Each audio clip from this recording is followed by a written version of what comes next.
ไอ้ฉีดได้จะโดนมันจะถามจะถามว่าเป็นสาวที่โอ้โหรุดเบิดเกลียดกลัวปากก็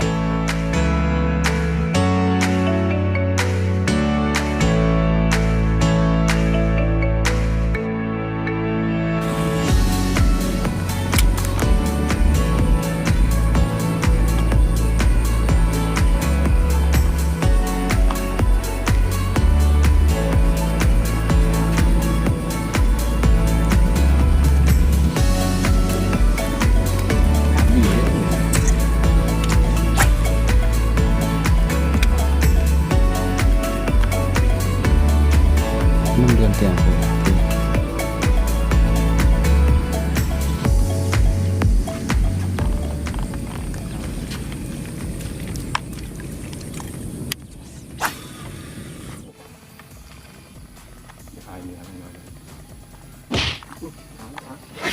เอาเร็ว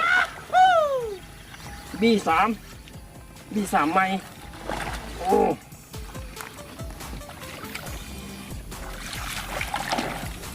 อย่าลุกเด้อโอ้ไง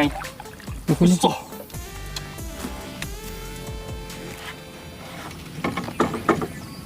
B3 ตลอด B3 ตัวนี้เป็นรุ่นล่าสุดเนาะมื้อนี้เอามาเทสเบิงแอคชั่นอากาศดีแน่เนาะมื้อนี้เนาะเต็มเลย B3 เด้อ B3 รุ่นใหม่โอเคติดตามตัวต่อไปเนาะ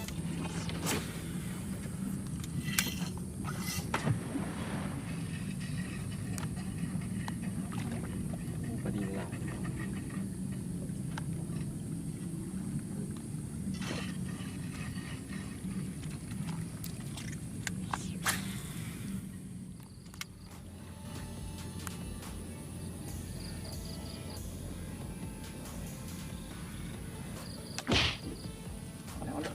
เร็ว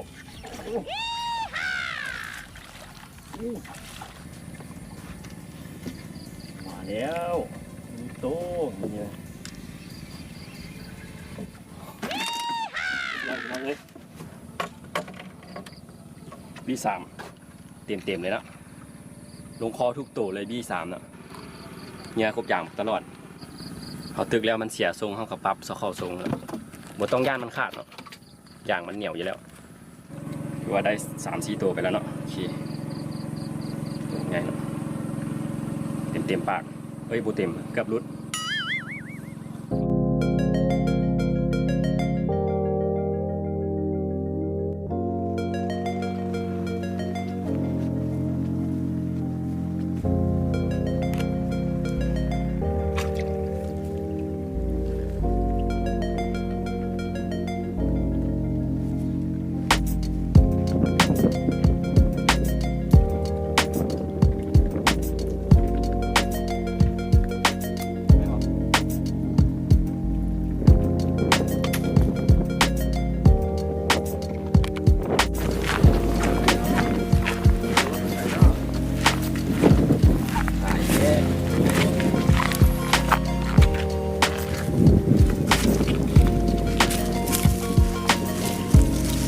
ในเวลา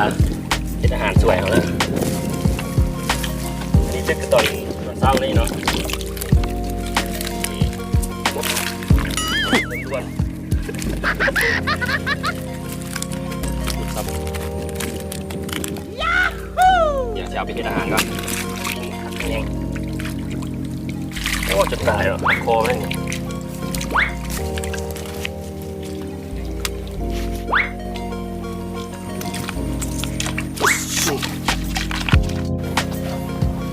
ชิงเหลียว ว้าถูกไง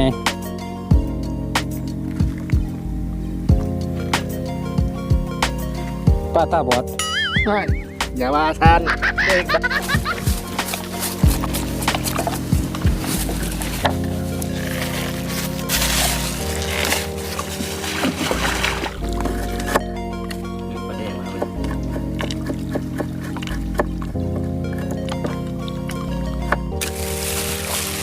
ปิ้งปลาผักขะแยง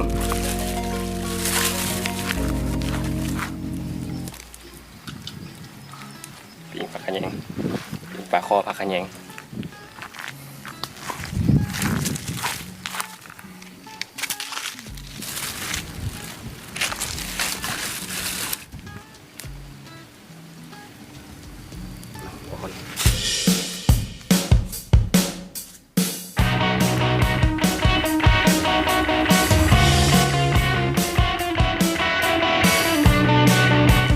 ตอนนี้เอาผักเที่ยงกินข้าวเชียงเมี่ยงสวยเติม มาเด้อกินข้าว ป แล้ว ก กัน ติ เด้อ กินแต่กินแต่12 โมงตึกเบ็ดมันเลยโอเคกินข้าวน้ำกัน ตามทุกตามญาติแนวปิ้งกับบ่มี ครับต้นน้ำบาท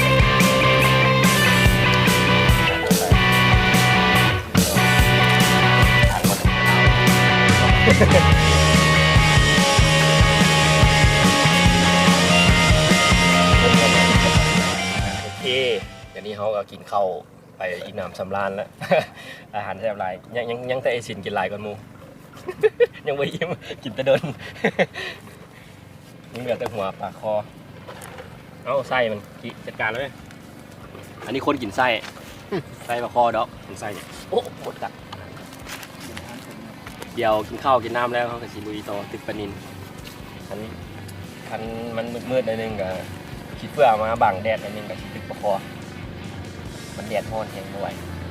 ปลานินก็ได้จะตุ๋ยง่ายได้หมีเนาะยังตับอาหารเขาก็ได้แซ่บหลายใครก็กินเพื่อนมันนี้ หอยแซ่บหลายเติบไหมว่าจะกินเพื่อนแซ่บก่อน